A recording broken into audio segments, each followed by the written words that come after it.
one, I'm going to be running through some of my favorite beauty tools, you know, things like brushes and all that, that I use on a regular basis and that I really love. Favorites come and go, but there are general shapes and sizes and textures that I will go to again and again, regardless of which brand I buy them from.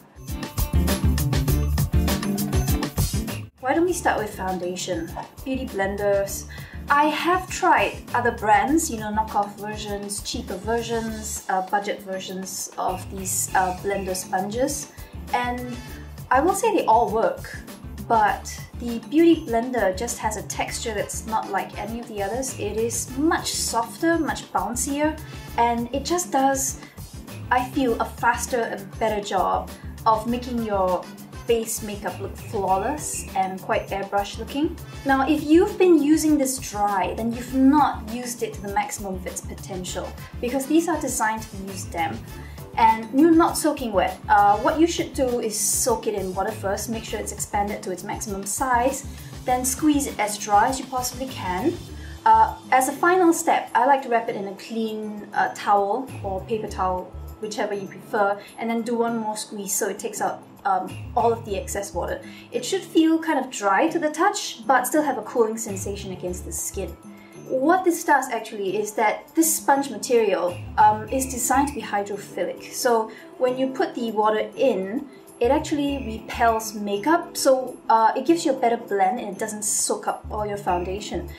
If you use this dry, what it's going to do is suck up all your foundation, all your concealer, and then it's going to be impossible to clean it completely. So, you know, don't waste product and just use it the way it was designed to be used. Damp, but squeeze dry. Besides for foundation, I also love this for packing on powder under the eyes when I want to bake. This is pointed and I still find that it fits in perfectly well under the eyes, even when it's expanded. What it does is that tiny little bit of moisture left in the sponge grabs just the right amount of powder and then just packs it in. It leaves enough powder to soak up any excess moisture from concealer and foundation under your eyes, which is what makes your concealer last so long when you bake it.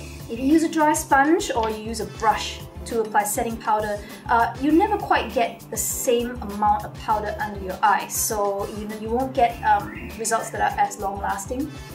Most of you know I'm very much of a fingers person. I like to use my hands to apply foundation, concealer and all that, and it's rare that I will take to specific foundation brushes. Most of the time I'll use them a little bit and then, you know, I end up forgetting about them or leaving them somewhere in the drawer, because I just don't like having to wash them and wait for them to dry, wash them, wait for them to dry. If you're not OCD, it's fine, but I am slightly OCD. I will wash my brushes every single time I use them, if I use them with wet products or cream products.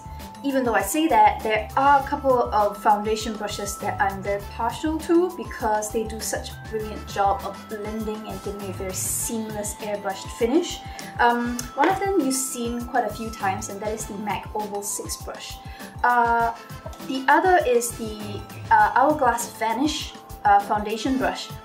Both of these have a slight similarity to them in the sense that they are extremely dense. They have ultra soft, very, very dense bristles, lots of bristles. There is no scratchy feeling on the skin, and also both of them have a slightly domed, slightly curved shape. I like these slightly smaller buffing brushes with a slightly domed shape because I find it much easier to get into tight corners. They are shaped to blend and to smooth and hard contours the way your fingers are. I find these to be a much easier shape to work with than the flatter versions. I do want to give an honorary shout out to the Shu Uemura Petal 55 brush. That one that has 189,000 bristles on one brush. The reason I don't include it here is because I don't use it very often. It takes a couple of days at least to dry completely, and like these brushes, that one is designed to be used dry. You don't dampen it before you apply your foundation. Although you can, but I feel the bristles, there's so many bristles that they clump together if you wet it. So it blends and is a lot more seamless if you just leave the bristles dry. The problem with that one is, you know, every time I wash it, I need to leave it around for a few days before I can use it again, so most of the time I just opt not to.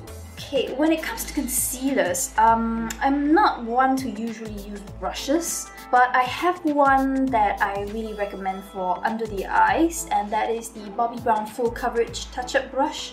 It's firm and it's kind of shaped like a little round finger. What you're supposed to do with it is not to buff, but to dot.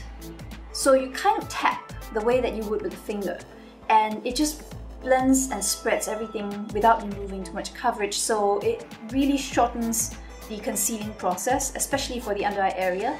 Although I do sometimes also use it for acne and marks and all that kind of stuff. You just dab on a little concealer on the spot, and then you tap, tap, tap, tap, tap. Never rub, because that just removes coverage. It's not how it was designed to be used. Now, face brushes are generally where I would advise you invest most of your money. For eye brushes, foundation brushes and all that, you can find a lot of cheaper ones that work pretty well these days, to be honest.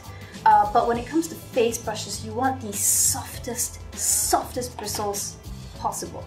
And a lot of times, this would be from natural hair, unfortunately.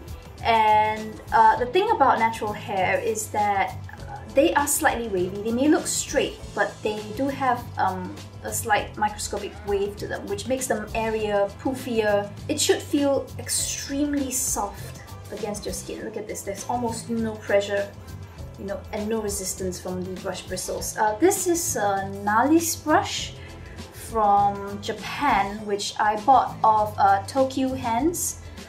It's a little bit hard to find, but you don't have to specifically use this one. Ray Morris and Wayne Goss have brushes that are also extremely soft. And these are a little bit similar to like Sukyu brushes, which have just basically no resistance. And they're made with very premium natural hair. Now, the difference between the very premium hair brushes versus very typical face brushes that you can get from generic brands is these are typically made with animal hair that is grade A, meaning they do not put the brush together and then just shave or cut the bristles into shape. Okay, it's a little bit hard to describe, but if you think about a new hair strand, it's very fine and soft at the tip, and then it gets a little bit coarser as it grows out.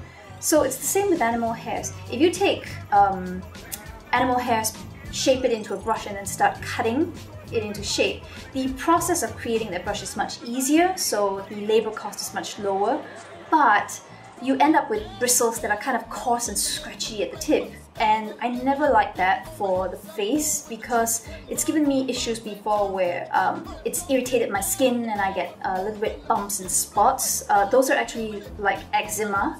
If you're getting those bumps around areas where you're doing quite a bit of blending with face brushes, and it's not areas that are typically oily or spot prone for you, it could be that your brushes are a little bit too scratchy for you.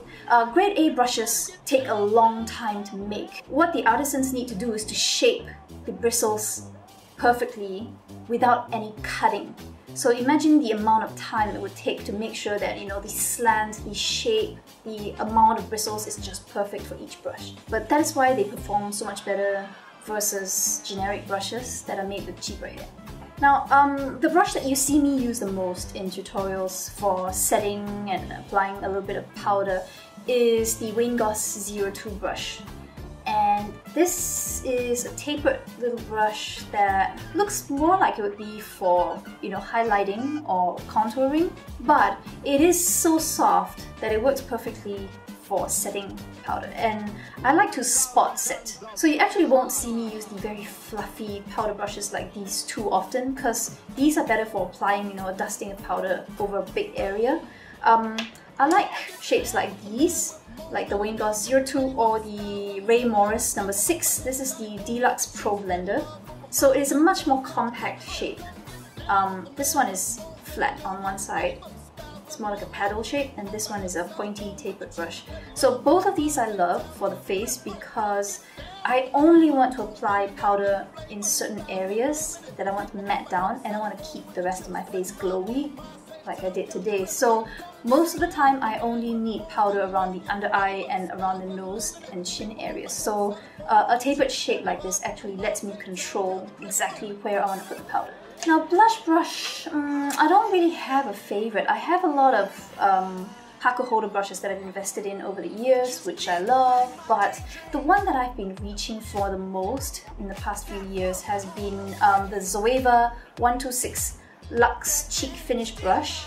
This one has a slightly squared off shape, so it's kind of puffy but not, and it's firm but it's not. It's still pretty soft. I have to admit that I am not the hugest fan of Zoeva face brushes, specifically because they use cheaper bristles and they cut the bristles into shape. So a lot of them do feel slightly scratchy on the skin. Oddly enough, I've bought about 2 or 3 of these Luxe Cheek Finish brushes, and they seem to be made a little bit better and they cut a little bit better, so they're not scratchy.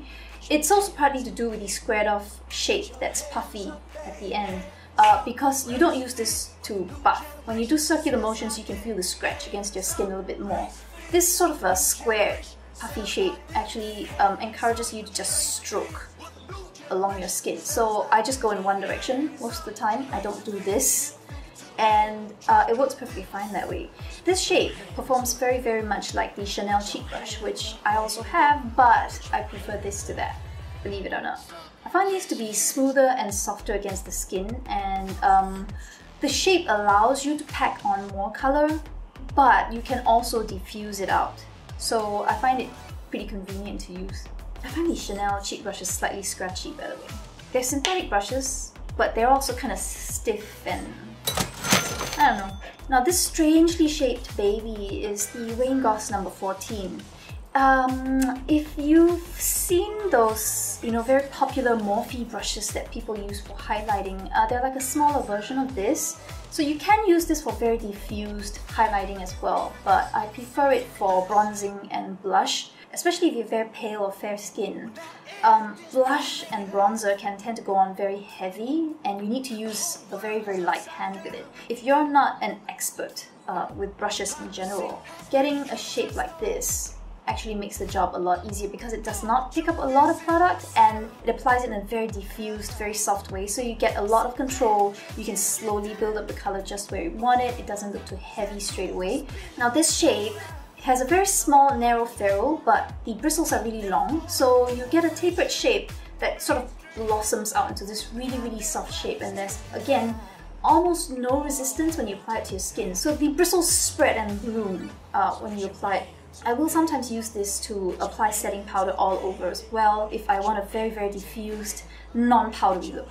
This would give you the opposite effect to using this to pack on powder, because this takes the maximum amount of powder and then packs it into the smallest possible area. This takes smallest amount of powder and diffuses it over the widest area possible. Now, highlight brush. I have pretty thin and sensitive skin around my cheekbone and under eye area, and this is exactly the area where you apply most of your highlighter. So I found that when I used a lot of cheaper natural bristle brushes, they ended up just irritating my skin, giving me bumps, closed comedones or eczema spots around my cheekbone area, which I hate because that's the area that catches the light. So any bumps or texture unevenness is just going to show up. And oddly enough, instead of going for the extremely, extremely expensive products, which, I probably can use this to highlight, but I prefer to save this for powder. I actually found this extremely cheap. I think I paid less than $2 US for this on AliExpress. It's just a pink synthetic highlight brush, and just do a generic search on AliExpress, you'll probably find it. This comes in a black as well as the pink rose gold version. Obviously about the rose gold. It's shaped very similarly to the Goss 02, except it's made with synthetic bristles. And the benefit to that is it is slightly less soft. It doesn't, have as much give as these. When you press it against your skin, this will just splay out and spread. This stays together a little bit better, but it's ultra, ultra smooth because it's synthetic. So there's no scratchiness against the skin. So what this does is it picks up more product than something like this. And then it smooths and buffs it on almost, because it doesn't splay out as much as a natural hairbrush. So you get that very concentrated, very dewy kind of a look when you use something like this.